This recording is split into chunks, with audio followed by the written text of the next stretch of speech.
السلام علیکم۔ آج کا ہمارا جو ٹاپک ہے وہ ہے شاہ ولی اللہ محدث دہلوی۔ شاہ ولی اللہ رحمۃ اللہ علیہ اسلام کی ایک بہت بڑی شخصیت، اور ہندوستان میں اسلام کے ڈوبتے ہوئے جو حکمران تھے ان کو بچانے کی ان کی کوشش، ڈوبتے ہوئے دین کو بچانے کی انہوں نے کوشش کی، اور ہم شاہ ولی اللہ کے بارے میں آج گفتگو کریں گے۔ لیکن سب سے پہلے ہم پس منظر کی بات کریں گے کہ ایسا کون سی وجوہات تھیں کہ جس کی بنا پر شاہ ولی اللہ کو میدان عمل میں آنا پڑا۔ تو آج ہمارا سب سے پہلے پس منظر کی بات کرتے ہیں۔ تو سب سے پہلے ہم بات کرتے ہیں بیک گراؤنڈ کی۔ اورنگزیب عالمگیر مغل حکومت کا یا مغل امپائر کا آخری وہ بادشاہ جو ایک طاقت رکھتا تھا، اس کا انتقال ہوا 1707 میں، اور یہ مغل امپائر کے سب سے بڑے نقصان کی وجہ بنی۔ سادات دو بھائی تھے، عبداللہ خان اور ہاشم خان۔ ان کا جو کردار رہا، یہ 1710 سے 1720 تک، یہ 10 سال جو حکومت تھی مغلوں کی، اس کے اندر یہ کانسپریسز کرتے رہے، اور جو مغل دربار تھا وہ جو ہے سائشہ گڑھ بن گیا، اور وہاں پر بادشاہ کو لانے میں اور بادشاہ کو مروانے میں سب سے بڑا کردار ان دو بھائیوں کا تھا۔ 10 سال کے عرصے میں 5 بادشاہ لائے گئے یکے بعد دیگرے، اور جن کو قتل کیا گیا۔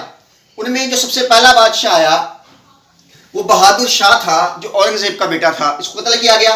اس کے بعد جہاندار شاہ آیا، اس کو قتل کیا گیا۔ پھر اس کے بعد فرخ سیار، اس کو تو باقاعدہ طور پہ اندھا کر کے قتل کیا گیا۔ اس کے بعد آخری جو بادشاہ آیا وہ محمد شاہ آیا، اس کو بھی تخت پر بٹھانے کے بعد قتل کیا گیا۔ تو اس سادات کی چالوں کی وجہ سے جو مغل حکومت تھی وہ انتہائی طور پر کمزور ہو گئی۔ اس کے بعد جو اگلی پرابلم بنی وہ بنی گرو گوبند سنگھ۔ گرو گوبند سنگھ سکھوں کے 10ویں گرو مانے جاتے ہیں، اور یہ جو ہیں انہوں نے باقاعدہ مغلوں کے خلاف بغاوت کا آغاز کیا۔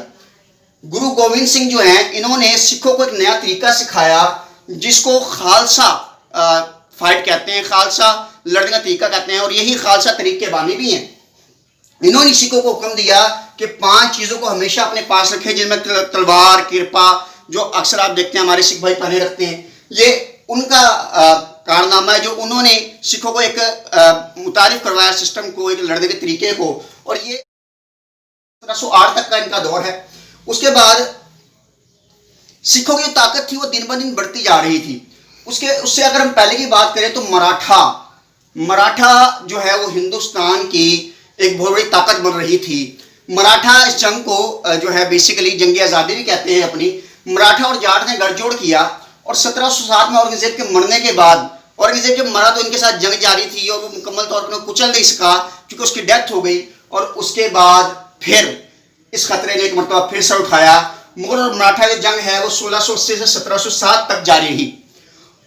اورنگزیب کے انتقال کے بعد کیا ہوگا، چھترپتی شیوا جی جو تھے ان کی قیادت میں مراٹھا آگے سے آگے بڑھتے گئے اور پانی پت تک کا علاقے پہ قبضہ کر لیا۔ یہ 1758 کی بات ہے، اور مغل حکومت کو انہوں نے کمزور کر دیا تھا بہت زیادہ طور پر، اور مسلمان جو تھے وہ مختلف جبھوں میں بڑھ چکے تھے۔ اس کے بعد اگر ہم نادر شاہ کی بات کریں، مغلوں کی تباہی کی یا مسلمانوں کی تباہی کی ایک بہت بڑی وجہ ہندوستان میں وہ نادر شاہ بھی تھا۔ نادر شاہ وہ شخص ہے جس نے نادر شاہ وہ حکمران ہے جس نے دلی پر حملہ کیا، اور اس نے دلی کی اینٹ سے اینٹ بجا دی، اور یہ دلی کو اس طرح تباہ کر کے گیا کہ باہر سے آنے والے حملہ آوروں کے لیے کھلا ایک میدان بن گیا کہ اس میں بڑے آسانی سے حملہ کر سکتے تھے۔ یہ 1739 میں اس نے حملہ کیا اور اس نے اس کو دلی کو تباہ و برباد کر دیا۔ جنگ پلاسی، آخری جو فائٹر حکمران جس کے بات کریں سراج الدولہ، ان کو بھی شکست ہوئی جنگ پلاسی کے اندر، اور یہ رابرٹ کلائیو کے ساتھ یہ جنگ ہوئی تھی، اور جنگ پلاسی جو ہے تقریباً چلی۔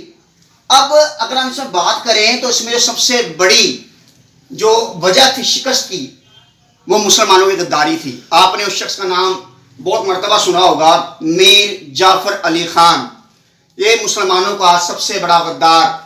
اس کے بعد یہ سپہ سالار تھا نواب سراج الدولہ کی فوج کا، اور رابرٹ کلائیو نے اس کو لالچ دی کہ ہم آپ کو بنگال کا حکمران بنائیں گے، لہٰذا اس نے ان کے ساتھ مل کر مسلمانوں سے غداری کی۔ اور یہ اکیلا نہیں تھا، اس کے ساتھ کچھ اور لوگ بھی شامل تھے، جس کی اگر ہم بات کریں تو اس میں یار لطف خان، ٹھیک ہے، اس کے بعد جگت سیٹھ، یہ 2 لوگ تھے، جس میں مہتاب چاند اور سوروپ چاند، یہ 2 لوگ مل کے جگت سیٹھ کہلاتے تھے۔